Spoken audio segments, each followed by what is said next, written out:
et bienvenue sur les vidéos du journal du vapoteur. Aujourd'hui, je vais vous présenter la K-Box. C'est la dernière petite box sortie de chez Smoketech. Donc, sans plus attendre, voici la K-Box. Donc, dans son packaging, comme d'habitude, une boîte noire qui se coulisse par le haut. À l'intérieur, on retrouve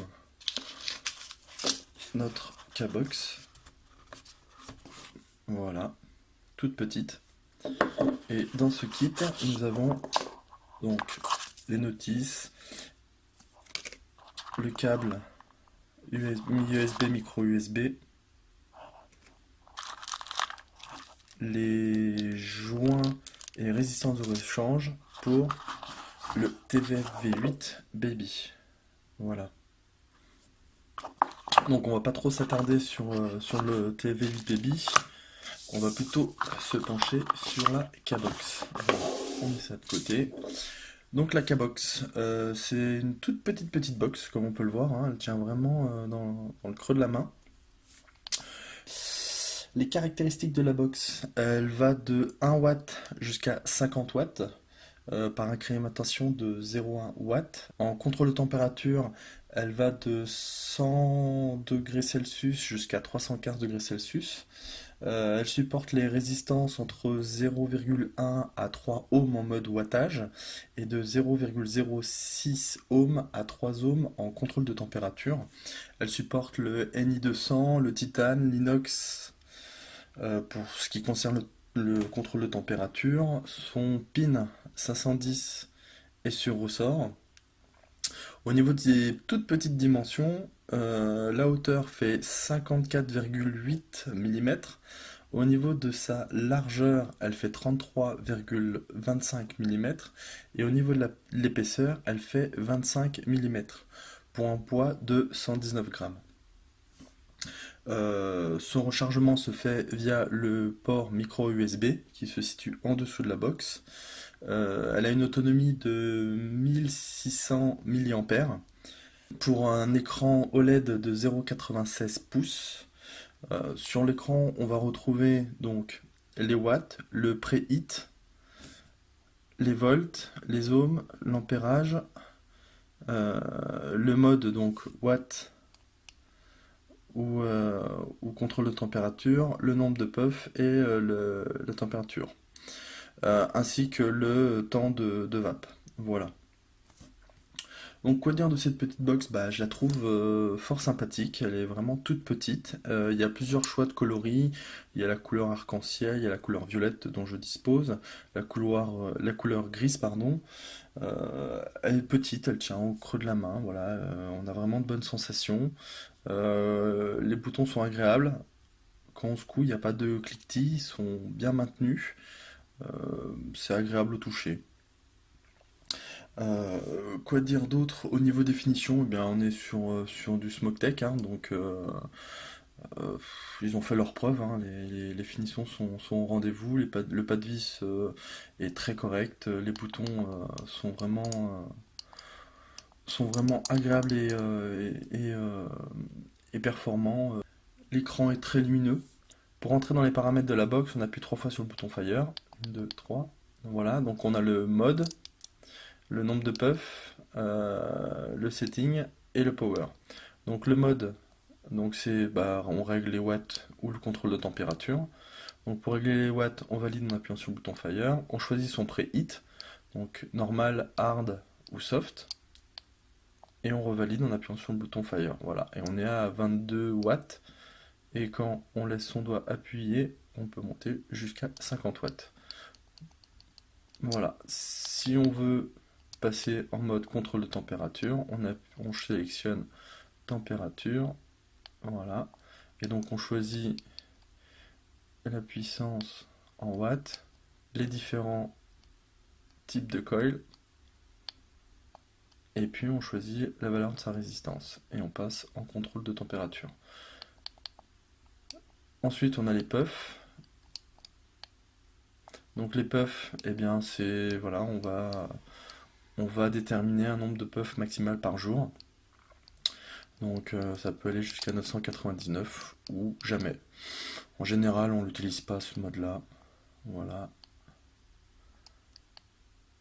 Ensuite, nous avons le mode Setting. Donc dans Setting, on va retrouver le mode pour éteindre l'affichage pendant la vape. Voilà, donc là on peut vaper, mais l'écran reste éteint. Donc on va le réactiver, voilà.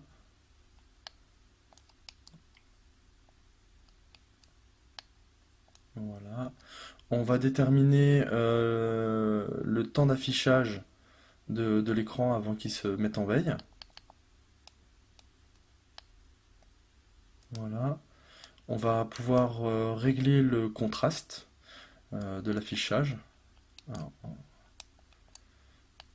Voilà, donc si on veut un contraste allant jusqu'à 100%, et on le voit, il diminue. Donc moi, en général, je laisse à 100%. Voilà. Donc on est obligé, à chaque fois qu'on valide une action, on est obligé à chaque fois de repasser dans le menu. C'est un peu fastidieux, mais en général, on n'y va pas souvent. Là, on peut régler la valeur de sa résistance. Voilà, pour l'ajuster, s'il y a besoin. Et puis le power, donc le power, en fait on n'éteint pas sa box en appuyant 5 fois dessus, on est obligé de passer par le menu et le mode power pour éteindre la box. Voilà. Et donc pour la rallumer, on appuie 5 fois dessus, tout simplement. À l'allumage, on voit le numéro de la version. Voilà au niveau de cette petite box, parce qu'elle est vraiment toute petite. Les paramètres sont relativement simples, hein, elle est vraiment, c'est basique. Voilà, une fois qu'on a choisi, en général, on est toujours en mode watt. Une fois qu'on a choisi ses watts, avec le preheat, on n'y touche plus. Donc après avoir testé cette box pendant plusieurs jours, je dois dire qu'elle est vraiment très sympathique. Elle sait se rendre discrète. Avec le TF-V8 Baby, ça fait un joli setup. Voilà, pas trop grand. Pour ceux qui veulent vraiment vaper en mode discret, c'est idéal. Elle est simple, vraiment très simple d'utilisation, elle est performante, elle est vraiment top. Euh, Si je pouvais apporter quelques critiques dessus, je dirais que la peinture, bon bah faut voir avec le temps, hein, je pense qu'elle risque de s'écailler à l'usure. Le port micro USB placé en dessous, c'est pas l'idéal parce que pour recharger sa box, on va être obligé de la poser à l'horizontale. Il sera impossible de la charger debout. On peut vapoter pendant qu'on recharge sa box, ça c'est un point très important. Euh, Autre point, ça va être au niveau de l'autonomie. Comme je le disais tout à l'heure, la box fait 1600 mAh. Donc si on utilise euh, à une puissance de 40 watts, la box tiendra une demi-journée. Alors que si on l'utilise à 20 watts, elle tiendra presque une journée entière. Voilà, donc c'est pas une box destinée aux gros vapoteurs. Pour un vapofumeur ou un vapoteur débutant qui fumait pas beaucoup de cigarettes par jour, ça peut être intéressant. Moi, je la conseillerais pas pour une première box. Je la conseillerais vraiment en box d'appoint pour quelqu'un qui veut aller vapoter en soirée, qui veut voilà, sortir 2 3 heures et pouvoir vapoter si on a besoin. Voilà l'utilisation selon moi. Point négatif, eh bien, je dirais que son autonomie est vraiment très petite pour une grosse utilisation. Elle monte seulement jusqu'à 50 watts, ce qui est un petit peu juste quand on a un TF-V8 Baby dessus. Le port micro USB qui est situé en dessous. Voilà, c'est à peu près tout. Ensuite, en point positif, bah, je la trouve sympathique, je la trouve élégante. Les finitions sont vraiment bonnes. La vape est réactive, c'est une vape de qualité. Euh, et chose importante, comme je disais tout à l'heure, au niveau du diamètre, la box peut supporter des atos de 25 mm. Point intéressant pour ceux qui ont des gros atos.